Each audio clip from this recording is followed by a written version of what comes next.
ఇటు వరంగల్ జిల్లా ఖానాపూర్ మండలం రాగంపేటలో కూడా చిరుతపులి కలకలం రేగింది. మరిన్ని వివరాలు అందించేందుకు మా ప్రతినిధి నవీన్ సిద్ధంగా ఉన్నారు. నవీన్, శంకరి, వరంగల్ జిల్లా ఖానాపురం మండలం రాగంపేటలో చిరుతపులి సంచారం స్థానికంగా భయాందోళన రేపింది. మనం విజువల్స్ లో చూస్తున్నాం. రాగంపేట సమీపంలో ఉన్నటువంటి అక్కడ పోలీస్ స్టేషన్ కి అతి సమీపంలో ఉన్న ఒక రైస్ మిల్ ఉంది, ప్రైవేట్ రైస్ మిల్. ఆ రైస్ మిల్లులో ఏర్పాటు చేసినటువంటి సీసీ కెమెరాలో చిరుతపులి పరిగెత్తుతున్నటువంటి దృశ్యాలు రికార్డ్ అయ్యాయి.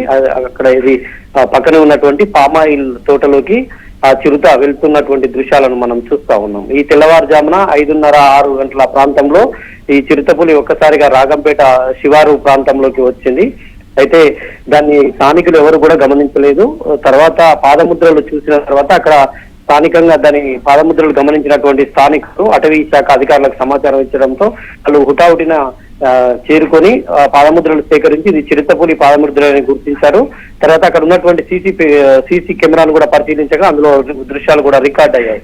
అయితే ఇది పక్కనే ఉన్నటువంటి గంగారం కొత్తగూడ మండలాల పరిధిలో అటవీ ప్రాంతం ఉంటుంది. చాలా విశాలమైన అటవీ ప్రాంతం ఉంటుంది. అక్కడి నుంచి ఇది వేట కోసం ఇటువైపు వచ్చిందని అటవీ శాఖ అధికారులు అంచనా వేస్తున్నారు.